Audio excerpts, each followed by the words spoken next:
as far as Gallinari goes, and I tweeted about this. So we spent a lot of time on the show last week, Keith. It was more so, I guess, dealing with TPE targets than it was the mid-level exception, but just the types of players the Celtics would look to add. And I made the point that I would have been, and I guess in the case of Gallo, I am a little bit surprised, despite Brad and Ime and so many others coming out and saying wings and bench scoring, and you're like, this is the emphasis, this is the priority this offseason after what we saw in the playoffs and especially in the finals. I didn't think they would add anyone that would be a true defensive liability. That didn't mean that they, everyone had to be elite or anything like that, like, switchability 1 through 15 or whatever. But, I figured at least like your bottom line was serviceable, like playable on defense, not we can't use this guy late in the game in a tight game if we're trying to crack down defensively. And I know the Celtics have more than enough guys that can cover him up and that can play that role. And you're just kind of more looking for regular season depth than anything else to sort of save Tatum and Brown the minutes and that type of thing. What do you think of the Gallinari fit here? Did it surprise you at all? It like you, I'm a little surprised it went with a guy who's just a poor defender.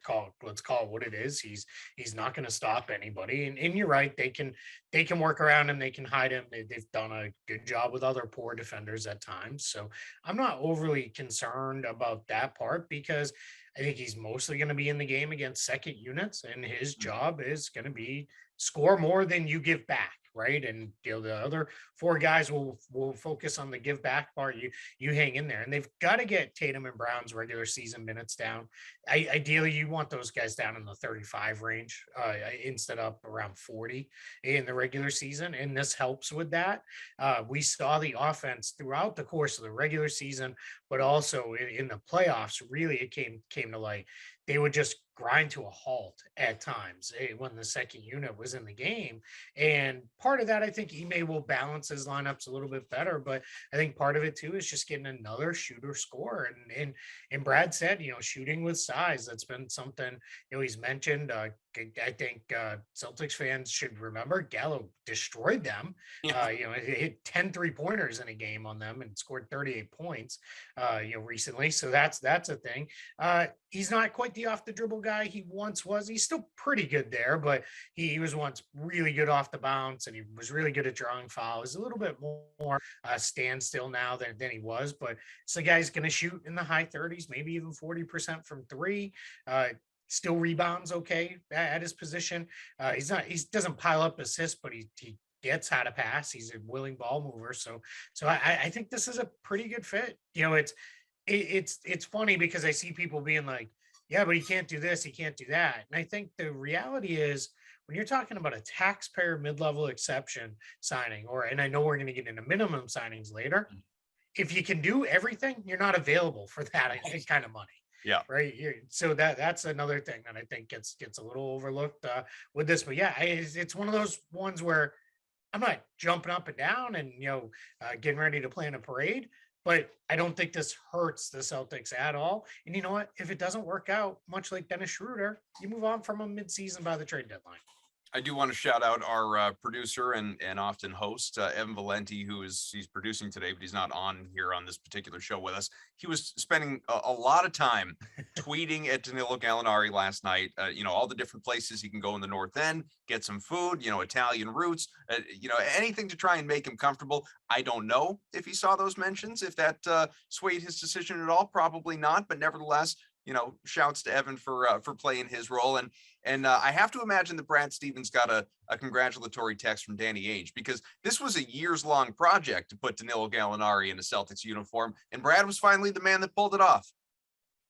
Yeah, absolutely. It's funny. I tweeted earlier today that back when I spent more time than I should ever admit to on the Real GM forums, I was, just really, I probably did 1,000 fake trades to get Gallo to the Celtics, and that might even be low.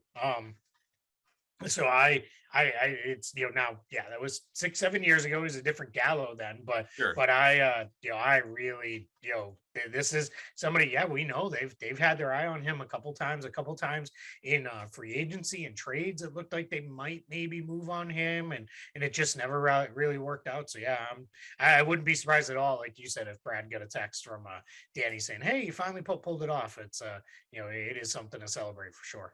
Like you said, it's not like Gallinari makes the Celtics worse. I don't want to be like either of us all doom and gloom about this. I think Celtics fans should be excited about this because, as you outlined, as for all the things he's not defensively, he's still a good offensive player, even if, turning 34 next month. He's not a young guy, but he gives you versatility in terms of he is a wing. He gives you some scoring, gives you some size, a good rebounder, especially for the minutes that he plays, get you about, 5 rebounds a game and only plays about 25 minutes per. So, you'll certainly happily take that, especially from a guy who's not a traditional big. I mean, I guess I would caution people to just know, if you do look at the stats, and it's not shocking given his advancing age, but he is offensively on the decline over the last 4 years. The shooting numbers are going down, but overall over those last four, he's still shooting above his career average from three at about 41% on almost 6 attempts per game. So he is a guy who, again, can get you a bucket off the bench, which the Celtics, really at times last year, Keith, and again, you could look at the playoffs, but even in the regular season, sorely missed having a guy like that. We've spent years, basically since Eddie House, saying, how do you get just a microwave? How do you get a bucket Yeah. getter off the bench for this team to be part of this rotation? So, what type of role, if healthy, if we're painting this picture, the roster with everybody coming back that we expect, barring some monumental trade or something like that, what kind of role do you expect him to play when the rotation seems to be now growing from 8 to maybe 9 guys or so? Yeah, that part is the key part there. I think growing the rotation to probably somewhere in the range of 9, 10 players per night versus doing anything that's in the 8, 9 range. Now, this is funny because I've seen some criticism of Ime over the last, really since it looked like some guys ran out of gas in the finals. That hey, wasn't he playing more guys? Mhm. Well, because they were under 500 in the middle of January. So at that point, they said, all right, we've got our guys. And then when they went and got Derek White, it was, these are 8 guys. We're going to run with these guys and, we're going to dig ourselves out of this hole. I think this is the type of signing that says, all right, we can knock 2, 3 minutes off both Tatum and Brown. We can knock Horford's playing time. I don't want Al Horford to play more than 25 minutes in a game in the regular season ever. I don't care if that means losing a game or two, right? It's just, he should not, log more than 25 minutes in a game. I think there's also although he doesn't play anywhere near the same position or role, there's a Robert Williams impact here as well, because then you Mhm. slide Horford or even Grant over. I think you've now got the interesting thing with Gallo, what I was hammering with either the TP or the MLE, you had to get a player who could play the 3 and the 4. And that's what you did. Here, you went and got Gallinari. You can play both positions. The Celtics are basically going to probably say on defense, like, all right, you go cover the weakest guy, and we'll switch around you. We'll figure it out. We'll get into it. In a playoff series, sure, that'll become more targeting. That'll become a little bit bigger of a challenge. But in the playoffs, he's probably a 10 to 15 minute per game player. But in the regular season, he's going to give you, somewhere probably in the 20 to 25 minutes per game. And that's exactly what this team needs. So I think more people than not, just sort of scanning Twitter, are happy with this addition. Some people think, he's, well past his prime, which obviously he is. Sure. And, what he is defensively is sort of standing out most. And it's, did you need to do it? Does he even make you any better at all? What I will say to that, and I'm sure you agree with this, is, I don't know, obviously, like the list of potential MLE guys, if let's pretend the Gallinari signing hadn't happened yet. The list of MLE guys is running thin. Like, a lot of these guys are getting snatched up. I know as we chat, like TJ Warren's still out there, who's a guy I really would have liked to have seen here. Yep. couple other guys are still out there, like a Dante DiVincenzo, I think, is still out there. There are some guys like that. It's not a long list, but if we live in this sort of alternative universe where it's like, well, you can spend the almost $6.5 million and get a Danilo Gallinari, or you could just like not spend it and not get anybody, or you could break it up into two, slightly making more than the vet minimum guys who aren't as impactful as a Gallinari. Like, you'll take this every day of the week. Like, it's still, a net positive to me, at least on the offensive. Completely agree. It is funny because I'm saying the same thing. I was prepared when it broke like officially that it was happening. I was a little bit prepared to hear, all right, here's everybody, doom and gloom and angry. And I didn't get as much of that. And I think the ones who were, I think the challenge for this is it becomes a who else situation. And I'm with you. I like the idea of TJ Warren too. I do wonder if maybe the Celtics have concerns of we don't know if he's going to be ready to go. Yeah. Let's see, right? And if that's the case, I think there's going to be at least some pretty heavy management of Rob Williams as well as Al Horford throughout the course of the year. You add a third guy into that starts to become kind of hard to work around. One thing that we can say for Gallo, after getting through some injury issues, he stayed relatively healthy. Most of the games he's missed the last little bit is the last few years, at least, they've been more of the rest style. Or, as everybody kind of everyone missed some games due to COVID and the like. Sure. So I think this guy they're going to be able to pencil him in. No, all right, here's our minutes per game out of him, and off we go. The other thing I'll say too is how many years, I don't know if I've done it on your show or not, because I've done it, Lord knows, enough other places where we've ranted and raved and screamed that, why will they not spend money? Spend money. They just spent money. Like, they could have very easily said, there's nobody we really like. Let's get a couple guys on the minimum, and roll it back. They've spent money. It sounds like they're still engaged on using the traded player exception on somebody. So, that part of it, I'm not going to sneeze at too. And go look at the free agent list. Sure, you can cherry pick a handful of guys you might like a little bit more, but boy, it's getting ugly really, really fast. So, I think they did well here to considering what they had to work with, the needs they had. I think they did a pretty good job with the signing. Now, all of that being said, I'm curious what you think, and even more so what based on who you've talked to, reached out to, your sources, all of that. I saw the Gallinari signing and fully recognizing what we've already talked about, like nobody at a little more than $6 million is the perfect player.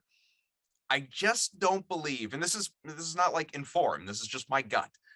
I don't believe Danilo Gallinari was Brad Stevens' number one option, at least in terms of, like if it on his wish list at, guys you could realistically get at that MLE money, and everybody's MLE money is a little bit different, but at that MLE money for Boston at $6+ million, I just don't believe that Danilo Gallinari was like, yes, this is our guy. This is number one. This is the guy we covet. Do you believe he was, or was there someone you think Brad would have wanted a bit more? Yeah, I think once it became clear he was going to be available, which really crystallized after the trade with the Spurs, and that's, I think, being forgotten. He's been traded to the Spurs, and they're going to waive him. I think what this came down to was, I think he probably did at that point become a pretty priority target. I think there might have been maybe a couple guys ahead of him. I think maybe like an Otto Porter Jr. might have been ahead of him. A couple of the wings that went off the board. Maybe I'd heard just last week, maybe Victor Oladipo might have been somebody they could have gone after. But those guys all went for more than what the Celtics had to offer, money wise. And then, just to close the loop on it, because someone will invariably ask, well, couldn't you do a sign and trade into the Fournier TP? And the answer is no, because that would have hard capped them and they wouldn't have been able to do that. And they're already above the tax apron as it is, so they wouldn't have been able to do that anyway. So they were really limited to using for a straight signing this taxpayer MLE, and it's about $4 million less. So we can't really blame a player, especially some of these veteran guys. These are guys who, like Otto Porter Jr., he's missed heavy amounts of time in his career. Go get your money, go get a little bit more money. He played on the minimum last year for the Warriors. So I'm not going to expect him to give up $4 million. Well, and it's not like he's ring chasing. Yeah, exactly. Right. Yeah, he's already done it. So yeah, so I think that's a another thing to put out there. I mean, Oladipo, you got $11 million from the Heat, so I fully get that. I don't think they were going to be in on guys like PJ Tucker or anybody like that because they don't necessarily fill a real need What about for like a this Joe roster. Ingles, somebody like that? Yeah, and I think so. Joe Ingles and Ricky Rubio, right? I heard those two names mentioned over and over and over again. And Rubio got more because he got a longer deal from Cleveland. Ingles got basically 1 year at the taxpayer. But I think for Boston, it's those two guys aren't going to be available till sometime probably around late January, maybe February, because they're Mm, both coming off torn ACLs. So I think then you're basically saying, all right, hey, you guys liked our MLE signing? Here's Aaron Neesmith playing a bunch of minutes in the regular season hmm, because those guys can't play right now.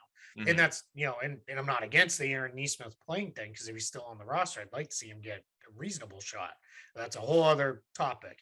sure. But I think I don't think they wanted to bring in a player where it was, hey, we signed this guy, we'll see you in 6 3 months. months. Yeah. Yeah, exactly. Yeah, 3 months into the season, 6 months, from the signing. Like I think it was, hey, here's a guy, he's gonna be there day one, and off we're gonna go.